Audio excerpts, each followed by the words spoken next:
So, check natin dito ngayon yung issue regarding sanction dito sa Russia, no? Meron tayong nabasa rito regarding President Biden, no? It says that Biden administration expands, no, the sanctions against Russia, no? So, kina-cut off niya na yung US transactions with the central bank of Russia. So yung mga key points dito guys, yung unang-una, that the Biden administration, they announced sanctions against Russia's central bank noong Lunes, no? Itong Lunes na to. So nagkaroon na ng sanction, ano? Itong Biden administration. Then it's a move that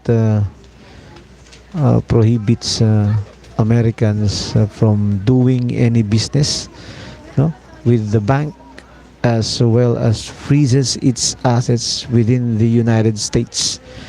Ibig sabihin nito, prohibited na yung mga American company na makipag-transact sa mga Russian company, and the assets are freezed, no, doon sa United States. Yung mga assets na ng Russia na nandun pa sa United States of America, naka-freeze na po yun, ano?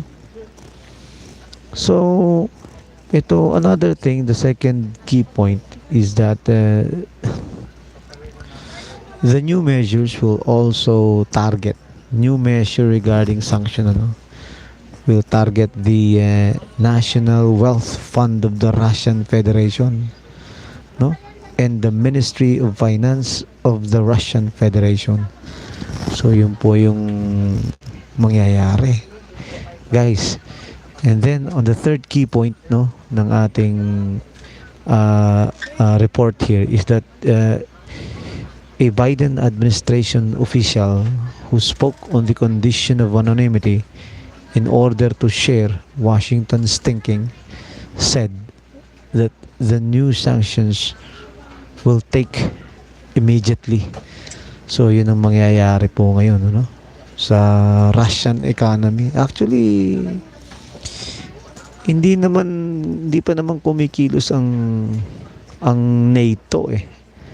Ang NATO, ang kikilos lang ngayon yung about economic warfare na strategy nila, no? So thereby sabotaging the economy of Russia, no? Now here in Washington, ano, the Biden administration announced additional sanctions, no, against Russia's central bank, no? So additional sanction po against the Russia's central bank on Monday. So it's a move that effectively prohibits the Americans from doing any business na sinabi ko kanina with the bank, as well as freezes its assets within the United States, no, of America. So meaning to say, the new measures will also target the so this measure will target the ditong sanction, ano, guys, will target the National Wealth Fund of the Russian Federation and the Ministry of Finance of the Russian Federation. So dalawa po yan, ano? Dalawang matatarget niyan ng sanctions na yan, economic sanction.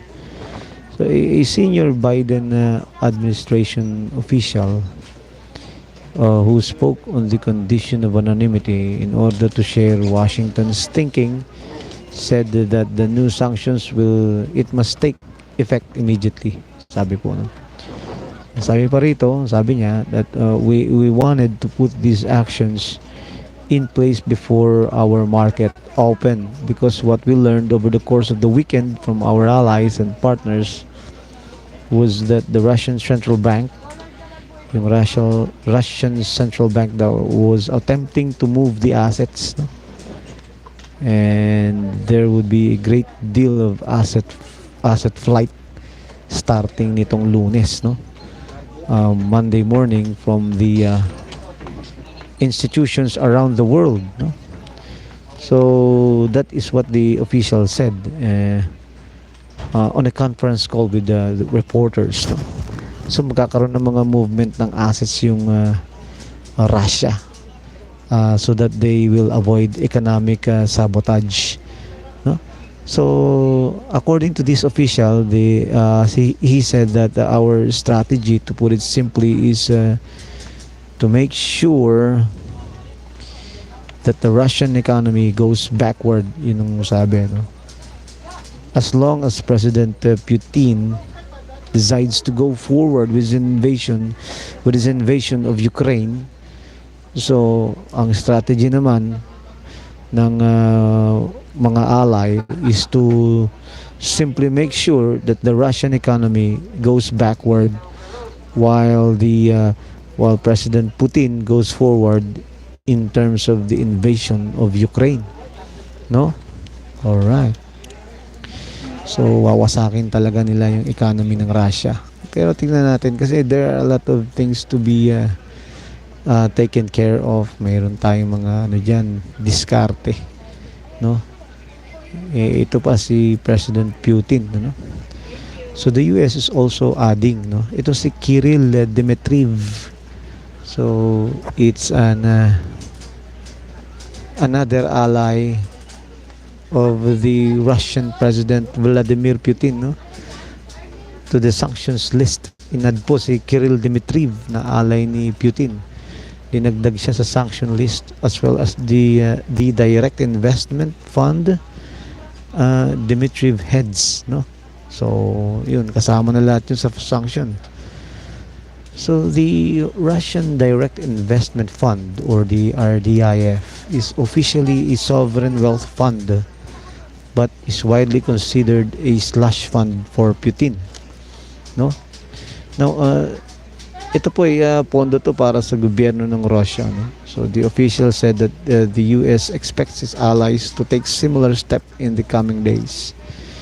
So this one comes after the US and its allies announced over the weekend that they will impose restrictive measures aimed at preventing Russia's central bank from deploying its international reserves in ways that may undermine sanction, no? So yun ang ginagawa ngayon ng central bank ng Russia. So actually ginigipit sila ngayon ng mga allies itong Russia, no? So sabi pa nung isang second senior administration official nung Monday, in terms of the sanction, no country is sanction proof, no? And Putin's war chest of $630 billion in reserves only matters if he can use it to defend his currency.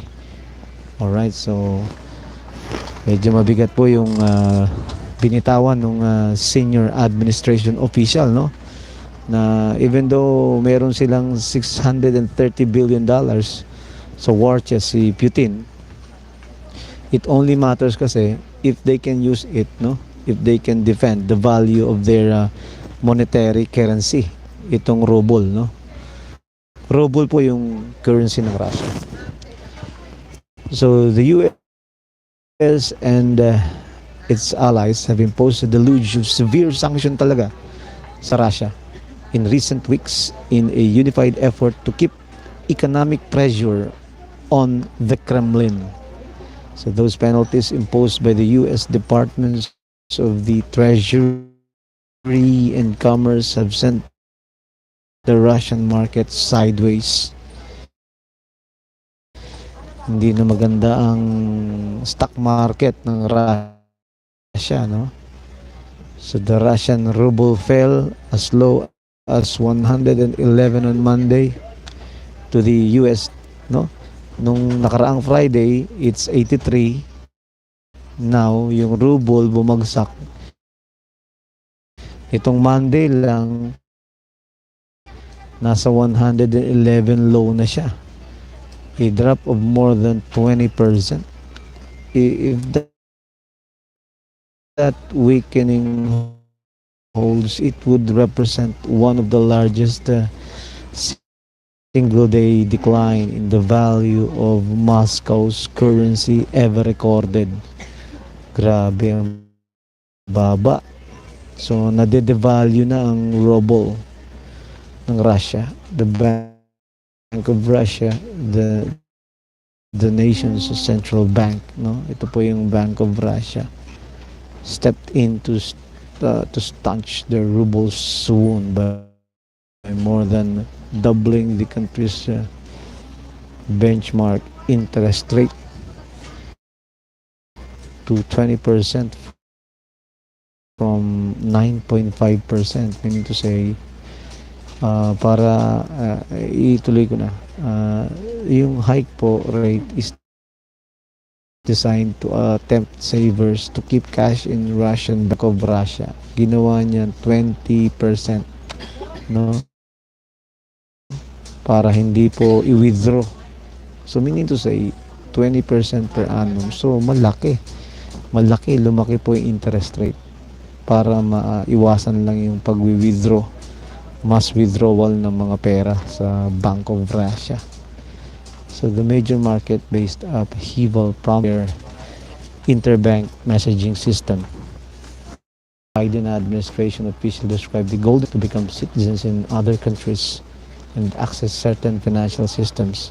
So yun po itatawag nating golden passport, no? So on Friday, the US alongside the UK and the European Union announced sanctions against Putin and the Russian Foreign Minister Sergei Lavrov. So in the weeks leading up to the invasion, President Joe Biden threatened sanctions in the hopes of deterring Putin from further aggression against Ukraine. So they are the allies are trying to destroy the economy of the Russian Federation.